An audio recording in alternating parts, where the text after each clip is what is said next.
In the deep winter of 1913 in the quiet town of Tuskegee, Alabama, a child was born who had no crown, no palace, and no army, yet would grow into a symbol capable of shaking the foundations of one of the most powerful nations on earth. Her name was Rosa Louise, Macaulay later known to the world simply as Rosa Parks. Her story is not just the story of one woman refusing to give up her seat. It is the story of centuries of struggle condensed into a single moment, a lifetime of quiet courage erupting into a spark that set a movement on fire. From the moment she opened her eyes in a world divided by walls of segregation, Rosa learned that life for African Americans was to be lived in the shadow of unjust laws, in the shadow of fear, and in the shadow of silence. But she also learned something else, something that would define her future. She learned dignity. Raised by her mother and grandparents, Rosa grew up in a home where strength walked quietly but firmly. Her grandfather sat guard at night with a shotgun near the door, protecting the family from the threats that haunted black families in the South. Rosa watched him with wide eyes, absorbing not his anger, but his resolve. She learned that fear was real, but so was the power of standing your ground. When she began attending school, Rosa saw the contrast between her reality and the world the law promised. She walked miles to a one-room schoolhouse, while white children passed her in buses they were forbidden to ride. She noticed every detail, every slight, every injustice, but her silence only sharpened her awareness. Life moved, years passed, and Rosa grew into a young woman who stitched clothes by day and stitched quiet hope into her soul by night. She married Raymond Parks, a barber and a proud activist, a man who saw in her not just a wife, but a partner in the struggle against injustice. Together they joined local civil rights groups, working in the shadows, helping register voters, raising funds for legal defenses, pushing back where they could.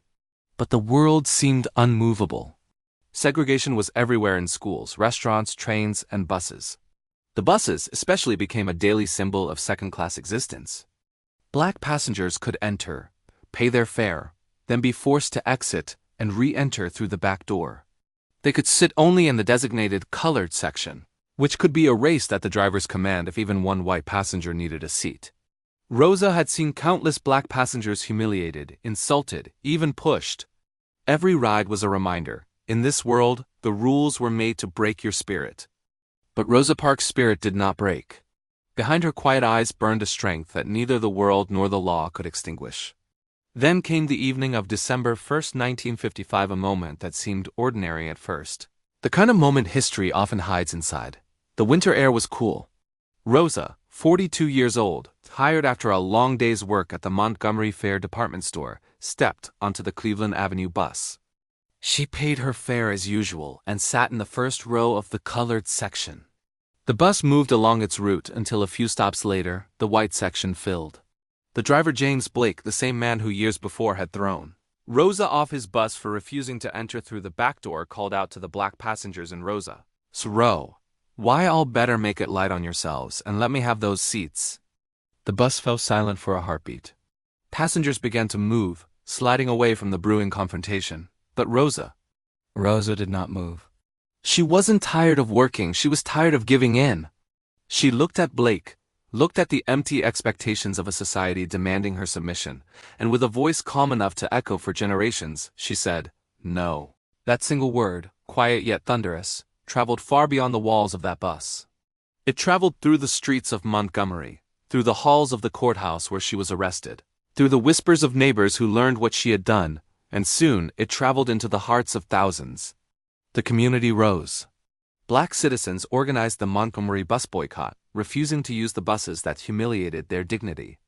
It wasn't a day's protest. It wasn't a weekend gesture.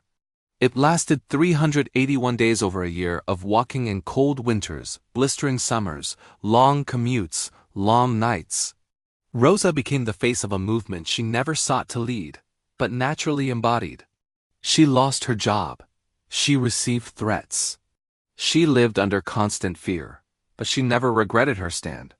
Her quiet resistance became a roar that shook the nation. A young pastor named Martin Luther King Jr., newly arrived in Montgomery, found himself thrust into leadership of the boycott. Standing beside Rosa, he built a message of nonviolence and unbreakable hope. Together, their actions forced America to look in the mirror. In 1956, The Supreme Court ruled that segregation on public buses was unconstitutional. The boycott ended. The buses were integrated, and Rosa Parks stepped onto a bus once again. Not as a passenger forced to move, but as a woman who had moved the world forward. But her journey did not end with that victory. The struggle for civil rights pressed on, and Rosa Parks remained a steadfast soldier, working for elected officials, fighting for equality, speaking to crowds, mentoring young activists, and carrying the torch of justice well into her later years. She never considered herself a hero. She often said she was just tired of giving in. Yet to millions, she became the mother of the civil rights movement, a symbol of resistance woven into the fabric of American history. In 2005, Rosa Parks passed away at the age of 92. In a rare honor, she became the first woman in American history to lie in state in the U.S. Capitol Rotunda. People lined up for hours, walking slowly, respectfully, through the hall where her body rested, a silent testament to the enormity of her legacy. As the world looked back on her life, one truth became clear. Rosa Parks did not change history because she was loud. She changed it because she was unwavering. Her story reminds us that courage doesn't always roar. Sometimes it sits tall in a single bus seat and whispers a word that shakes an empire. And even today, her legacy travels, not in the engines of buses, but in the hearts of all who believe that one act of bravery can bend the arc of history toward justice. Rosa Parks showed the world that heroes do not always wear armor. Sometimes they simply refuse to stand up.